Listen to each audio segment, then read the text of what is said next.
إن الحمد لله نحمده ونستعينه ونستغفره ونعوذ بالله من شرور أنفسنا ومن سيئات أعمالنا من يهده الله فلا مضل له ومن يضلل فلا هادي له وأشهد أن لا إله إلا الله وأشهد أن محمدا عبده ورسوله أرسله بالحق بشيرا ونذيرا أما بعد فإن خير الحديث كتاب الله وخير الهدي هدي محمد صلى الله عليه وسلم فإن خير الأمور عوازمها وشر الأمور محدثاتها وكل محدثة بدعة وكل بدعة ضلالة وكل ضلالة في النار فأعوذ بالله من الشيطان الرجيم بسم الله الرحمن الرحيم سبحان الذي أسرى بعبده ليلا من المسجد الحرام إلى المسجد الأقصى الذي باركنا حوله لنريه من آياتنا إنه هو السميع البصير. محترم حضرات، بزرگوں، دوستوں، عزیزوں، ماں اور بہنوں، چھوٹے بچوں، سورۃ الاسراء پہلی آیت ہم نے آپ کے سامنے تلاوت کی، اور اللہ تبارک و تعالی نے اسی آیت میں جو باتیں ذکر کی کہ اسراء اور معراج کے موقع پر اللہ کے نبی صلی اللہ علیہ وسلم کو مکہ مکرمہ سے ایک ایسی سرزمین کی طرف لے جایا گیا بارکنا حولہ، جس کے اطراف اللہ تبارک و تعالی نے خیرات، برکات، خوبیاں، بہت ساری نعمتیں اللہ تبارک و تعالی نے بھر دی ہیں. تو اسی کے ضمن میں ایسے ہی معنی میں اللہ تبارک و تعالی نے قرآن مجید میں اور آیتوں میں کہا وَنَجَّيْنَاهُ وَلُوطًا إِلَى الْأَرْضِ الَّتِي بَارَكْنَا فِيهَا، ہم نے ابراہیم علیہ السلام اور لوط علیہ السلام کو اس زمین کی طرف بھیجا، نجات دی جس کے اطراف ہم نے برکتیں پیدا کی تھیں اور خیرات، بہت ساری بھلائیاں ہم نے دی تھیں. وَنَجَّيْنَاهُ وَلُوطًا إِلَى الْأَرْضِ الَّتِي، اور اسی طرح اللہ تبارک و تعالیٰ نے سورۃ المؤمنون میں پھر ایک بات آیت نمبر 50 میں یہی بات کہا وَجَعَلْنَا ابْنَ مَرْيَمَ وَأُمَّهُ آیَةً. اللہ تبارک و تعالیٰ کہتے ہیں جب مریم علیہ السلام کا ذکر کیا تو ہم نے ان کو نشانی بنایا. وَآوَيْنَاهُمَا إِلَىٰ رَبْوَةٍ ذات، اور کہا پھر ارض مقدسہ کا ذکر کیا، مسجد اقصی کا ذکر کیا، وہاں کی زمین، وہاں کی خیرات، وہاں کی برکات، وہاں کی فضیلتوں کا ذکر کیا. قرآن مجید میں جگہ جگہ اللہ تبارک و تعالیٰ نے امت محمدیہ کو اس سے رشتہ جوڑا اور وہاں کی قدر و عظمت لوگوں کی دلوں میں پیدا کی کہ مسجد اقصی اول القبلتین، ہمارا پہلا قبلہ جو ہمارا کہلاتا ہے، اس کے تعلق سے مسلمانوں کی دلوں میں اس کی عظمت کو برقرار رکھا جائے. اسی طرح اللہ تبارک و تعالیٰ نے قرآن مجید کی اور آیتوں میں کہا وَلِسُلَيْمَانَ الرِّيحَ عَاصِفَةً تَجْرِي بِأَمْرِهِ إِلَى الْأَرْضِ الَّتِي بَارَكْنَا. اللہ تبارک و تعالیٰ نے سلیمان علیہ السلام کا ذکر کیا تو کہا کہ ہوائیں ان کو وہاں لے جاتی تھیں، اس سرزمین میں جہاں اللہ تبارک و تعالیٰ نے برکت دی تھی. اور پھر اللہ تبارک و تعالیٰ نے بنی اسرائیل کا ذکر کیا تو کہا یا قوم ادخلوا الارض المقدسہ، ارض مقدسہ کا نام دیا مسجد اقصی، فلسطین، یروشلم کی اس سرزمین کو، کہا کہ یہ ساری زمینیں ایسی ہیں جو ارض مقدسہ کہلاتی ہیں. اور اللہ تبارک و تعالیٰ نے جب امت محمدیہ کا ذکر کیا تو کہا وما جعلنا القبلة التي كنت عليها، کہا کہ جب اللہ کے رسول صلی اللہ علیہ وسلم مبعوث کیے گئے تو مدینہ پہنچنے کے بعد بھی 16 یا 17 مہینے تک بیت المقدس کی طرف رخ کر کے نماز پڑھتے رہے. اللہ کے نبی صلی اللہ علیہ وسلم کا وہ قبلہ رہا.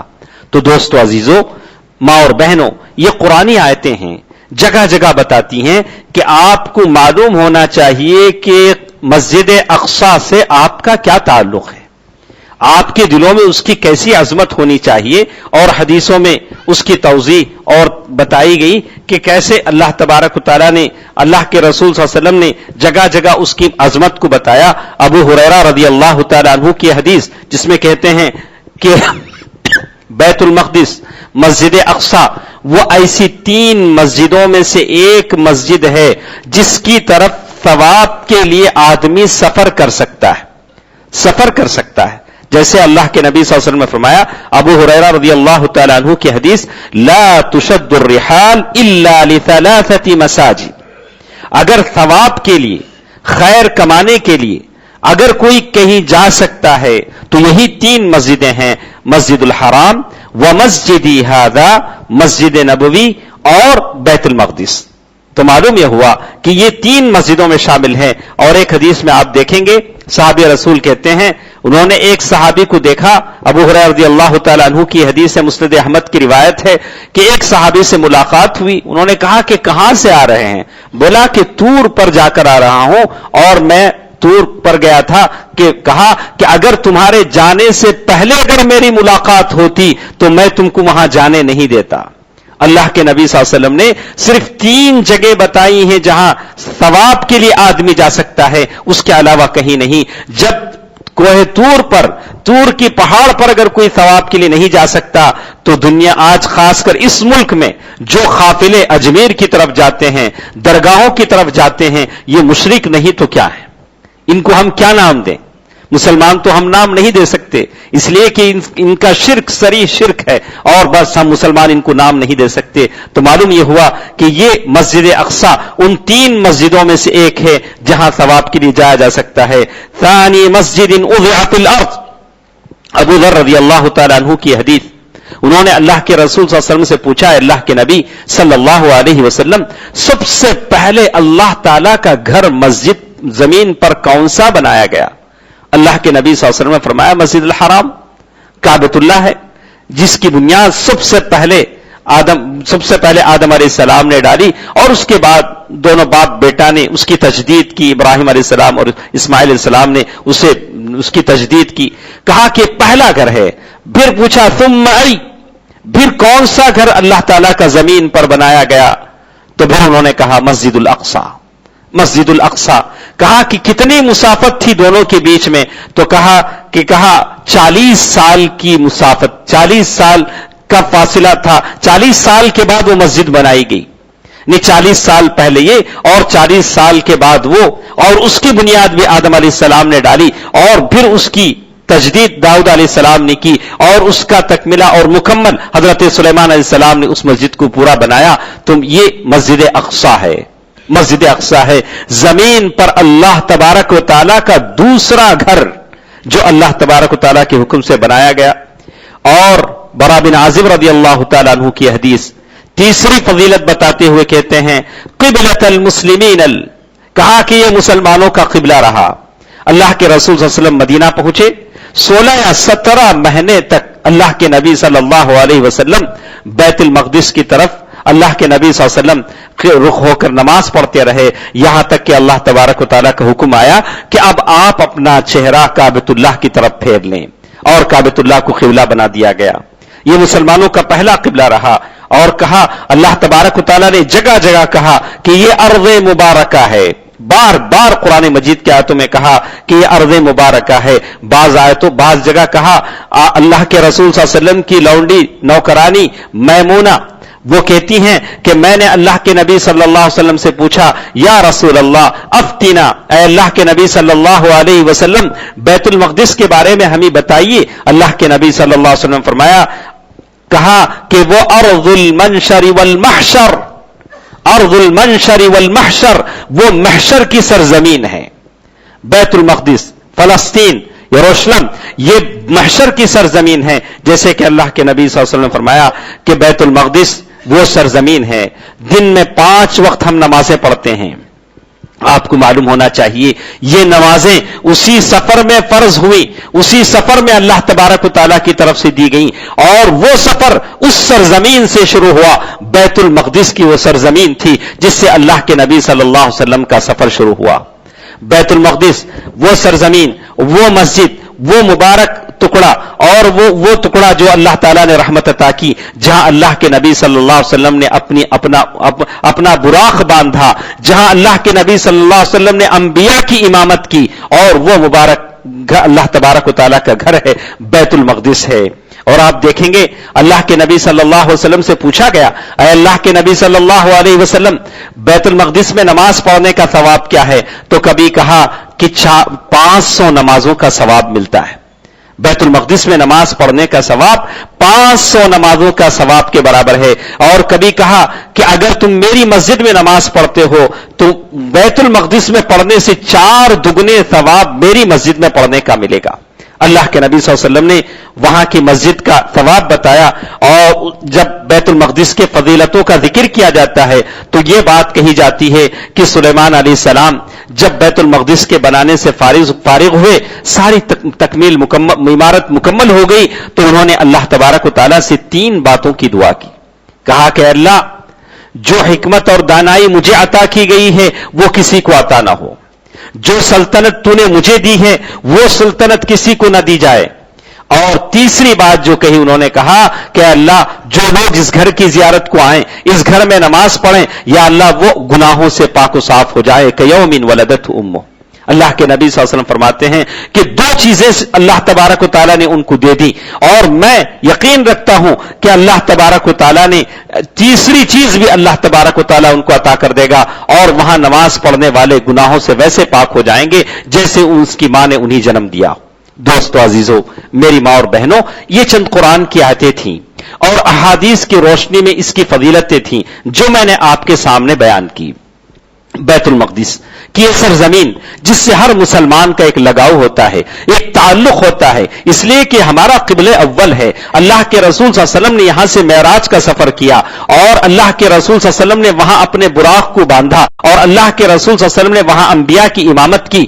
اسی لیے آپ دیکھیں گے اللہ کے رسول صلی اللہ علیہ وسلم کے زمانے کے بعد بھی, خود اللہ کے رسول صلی اللہ علیہ وسلم کے زمانے میں بھی اسامہ بن زید رضی اللہ تعالیٰ عنہ کا لشکر بیت المقدس کی فتح کے لیے بھیجا گیا. حضرت عمر رضی اللہ تعالیٰ عنہ کا جب زمانہ آیا 15 سن ہجری میں, حضرت عمر رضی اللہ تعالیٰ عنہ کے زمانے میں مسلمانوں کے جو بڑے بڑے لشکر تھے, بڑے بڑے صحابہ کرام جرنیل تھے, انہوں نے بیت المقدس کو فتح کیا 15 سن ہجری میں.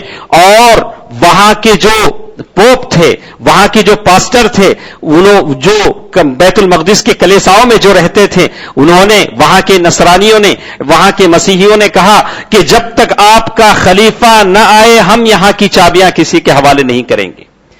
جیسے روایتیں آتی ہیں کہ حضرت عمر فاروق رضی اللہ تعالی عنہ نے اس کے لیے سفر کیا,